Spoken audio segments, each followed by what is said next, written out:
Halo semuanya, ketemu lagi ya.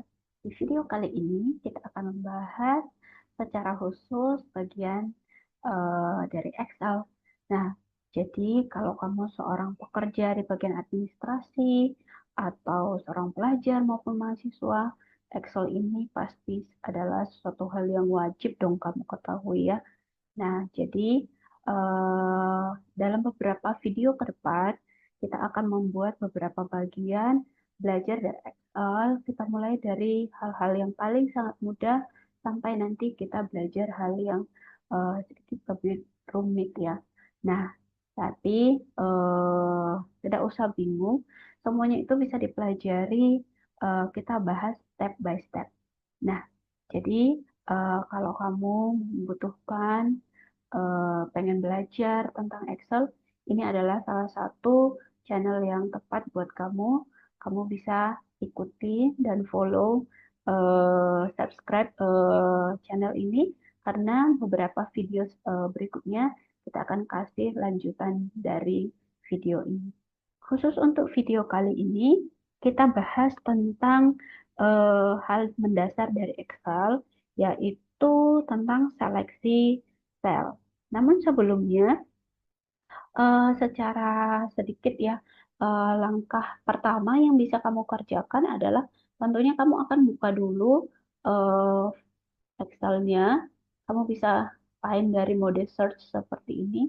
Kemudian kamu ketikkan aja Excel di layarnya, kemudian nanti akan ada tampilan. Nah, untuk hal ini saya pakai adalah Excel 2013. Nah, kalau kamu menggunakan Excel dengan versi yang lain, sesungguhnya sebenarnya tidak terlalu jauh berbeda. Umumnya itu hampir sama saja. Jadi tutorial ini tetap bisa kamu gunakan. Oke, kita langsung saja ke topik pembahasan hari ini, yaitu kita bahas dulu pertama ya, kita pengenalan dasar dari Excel. Pertama, di dalam Excel itu ada yang namanya kolom. Kolom itu berarti yang ini ke bawah, seperti ini kolom, kolom A, kolom B, kolom C, kolom D, dan seterusnya. Jadi ini kalau dihitung ya, itu bisa jumlahnya itu sampai 16.384. Jadi banyak banget. Jadi kalau kita sorot sampai ke sana itu masih banyak lagi ya. Kemudian ada juga yang dinamakan dengan, kalau yang tadi yang dari atas ke bawah ini namanya kolom, sedangkan yang horizontal ini namanya adalah baris. Nah, jadi baris yang ditunjukkan dengan angka 1, 2, 3, dan seterusnya, ini juga barisnya banyak banget. Bisa sampai 1 juta sekian baris gitu. Jadi ada banyak banget sampai jutaan, sejutaan lebih gitu. Nah, jadi hal yang pertama adalah kita ketahui istilahnya terlebih dahulu, ini namanya kolom ya, yang ke bawah, sedangkan yang horizontal ini disebut dengan baris. Jadi istilah ini akan sering kita gunakan untuk ke depannya. Jadi kita sudah mengetahui, oh ini adalah yang kolom dan yang ini adalah yang baris.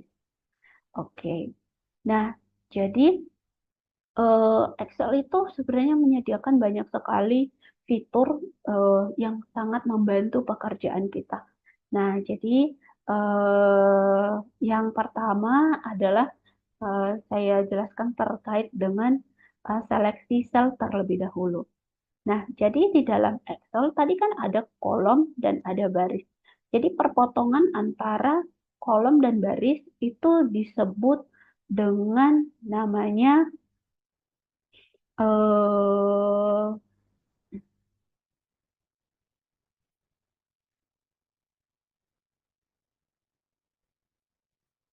apa namanya?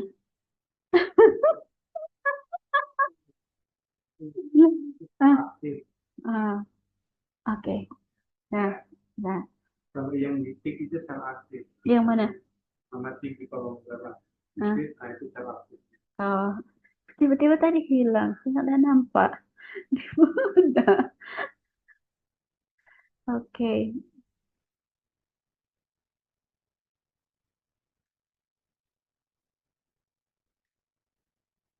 Oke, lanjut ya. Nanti Papa potong ya.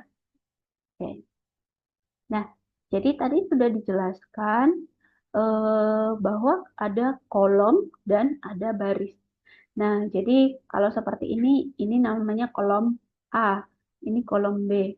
Nah, jadi ketika kita misalnya nih, saya sudah punya database penjualan nih, namanya saya buat namanya database penjualan. Berarti di kolom A itu adalah nomor, di kolom B itu salesman, di kolom C itu tanggal dan seterusnya. Ini namanya kolom. Nah, sedangkan kalau baris itu yang horizontal berarti misalnya di baris keempat itu adalah nomor satu. Oke, jadi perpotongan antara kolom dan baris misalnya A4. Nah, itu namanya adalah sel.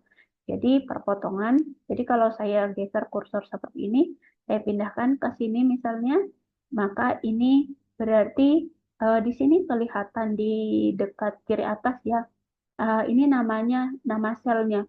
Berarti kalau seperti ini di sel C8. Nah, saya geser lagi misalnya ke sini, berarti di sini langsung kelihatan saya berada di sel berapa nih kursornya. Kursornya sedang berada di sel F11. Nah, jadi ini namanya sel antara perjumpaan antara kolom dengan baris. Baik. Nah, jadi di seperti yang sudah dijelaskan tadi di awal, jumlah kolom dan jumlah baris yang bisa kita isi itu bisa banyak banget. Bisa sampai ke ujung sana, ke kanan banget, atau ke bawah. Itu bisa banyak banget data yang bisa kita eh, masukkan. Nah, jadi kadang kita kan perlu ya untuk melakukan filter ya. Jadi kita di antara misalnya kalau kita bagian penjualan, penjualan satu hari bisa aja misalnya sampai 1.000 item. Nah, kalau kita cari satu persatu seperti ini akan sangat membutuhkan waktu dan juga membuat kita capek. Nah, jadi kita bisa melakukan filter untuk mencari data yang kita perlukan. Cara, nah, di sini saya sudah memiliki database penjualan. Nah, jadi kalau membuat data ini tinggal diketik secara manual aja. Nah, jadi untuk mengetikkan sesuatu ya kita tinggal letakkan kursornya di tempat yang kita inginkan, tinggal kita ketikkan seperti ini biasa. Nah, jadi misalnya untuk merapikannya, ini mau dibuat di dalam tabel, kita tinggal sorot aja. Lalu di sini ada pilihannya border. Jadi pilihannya kalau bottom border itu berarti di bawah aja, kalau top border yang di atas saja yang di garis, left itu berarti yang kiri saja yang digaris, right itu berarti hanya kanan saja yang digaris. No border berarti tidak ada. Jadi kalau seperti tadi saya klik no border berarti jadi tidak ada. Tapi kalau kita pengen ini ada garisnya, ini kita tinggal sorot ke bordernya, pilih yang mana all border kalau mau semuanya di border. Nah, jadi kadang kita pengen sesuatu yang judulnya misalnya lebih tebal. Kita bisa pilih misalnya yang ini thick border.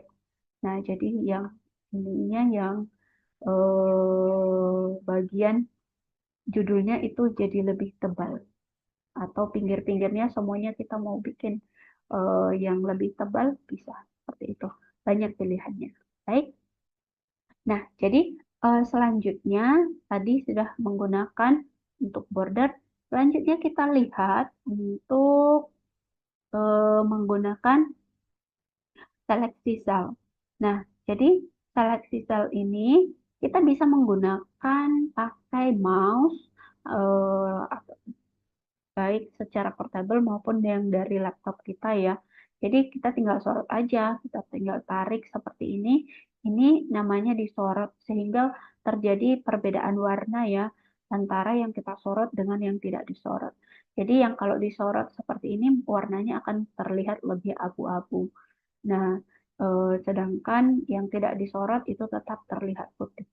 Nah, kalau dia jumlah datanya cuma sedikit, kita dengan mudah dapat mengeditnya dengan menggunakan kursor. Nah, tapi kalau jumlah datanya itu sangat banyak, kita mungkin akan membutuhkan juga penggunaan tab atau penggunaan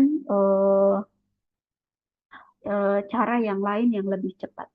Nah, jadi kalau kita perhatikan di keyboard kita masing-masing, itu ada tab, kemudian ada juga shift tab ya. Jadi kita akan menyeleksi ya, menyeleksi misalnya itu adalah eh, sel kalau kita coba ya, kita letakkan kursornya di sini, yaitu kalau seperti yang tadi saya jelaskan di sel C7, kita mau seleksi sel yang di sebelah kiri, yaitu kita akan menggunakan Shift Tab. Jadi kita bisa menggunakan keyboardnya dari Shift, ditekan Shift-nya lalu Tab.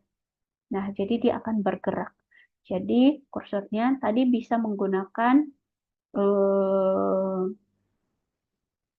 kalau dia di sebelah mau menggeser ke sebelah kiri bisa menggunakan Shift Tab seperti ini. Tapi kalau dia sudah berada di sebelah kiri, kita mau ke kanan, itu kita cukup menggunakan tab-nya saja seperti ini. Jadi dia akan bergerak sendiri. Oke, lalu atau kita untuk mau menyeleksi ke ke atas ya, ke atas kita berarti pakai shift shift lalu up shift tab-nya gitu ke atas dia. Nah, selanjutnya atau shift enter ya, sorry, shift enter. Nah, kalau mau ke atas, kemudian kalau mau ke bawah enter saja. Nah, jadi tadi saya simpulkan sekali lagi, saya ulang sekali lagi.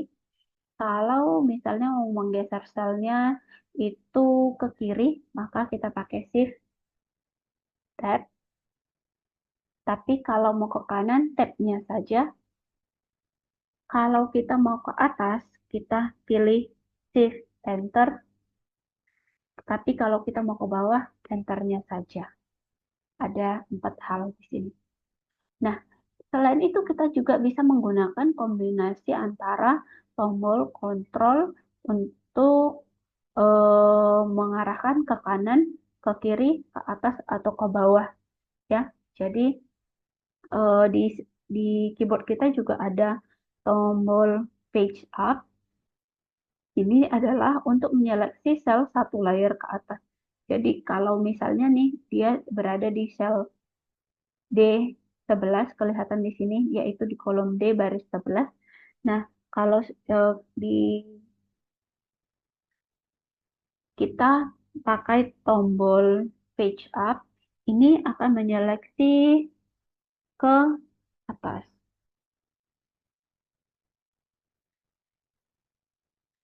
seperti ini.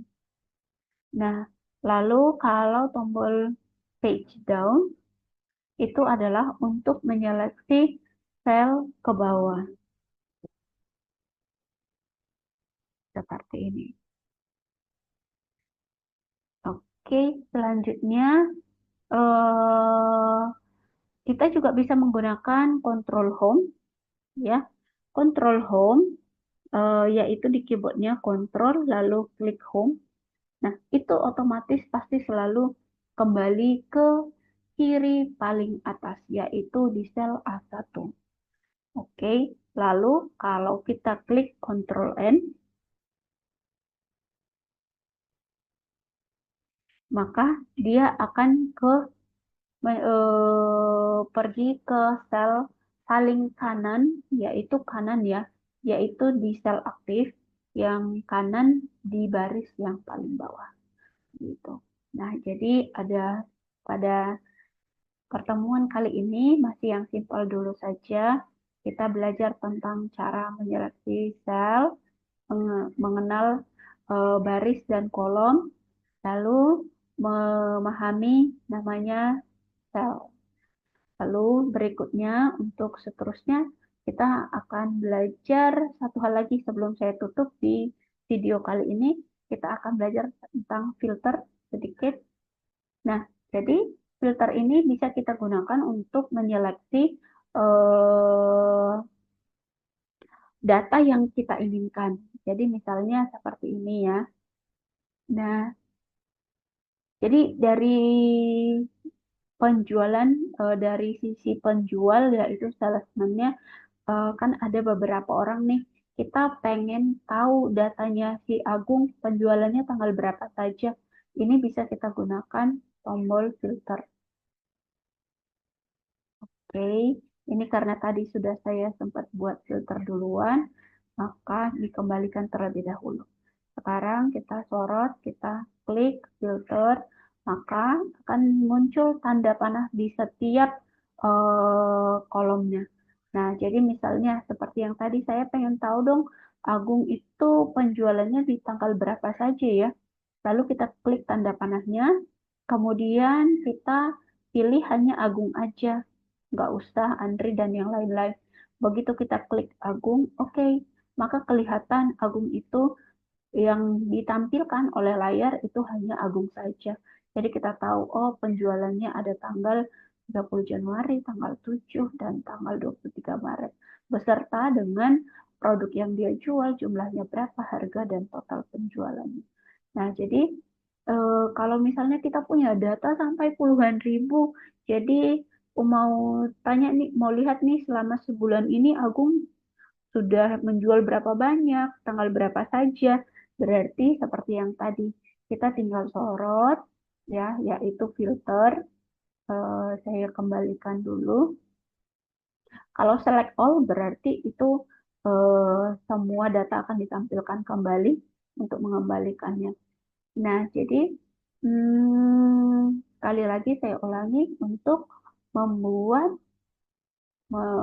filter nama Agung misalnya, maka kita pilih filter. Kemudian kalau sudah kita filter, tinggal kita cari nama siapa yang ingin kita tampilkan. Kalau select all berarti itu semuanya. Kalau kita mau menghilangkannya, tinggal diklik aja select all-nya, lalu kita pilih nama siapa yang ingin kita tampilkan. Maka akan terjadi tampilan seperti ini. Demikian untuk video kali ini. Nantikan video-video selanjutnya yang berkaitan dengan Excel yang lebih menarik lagi. See you!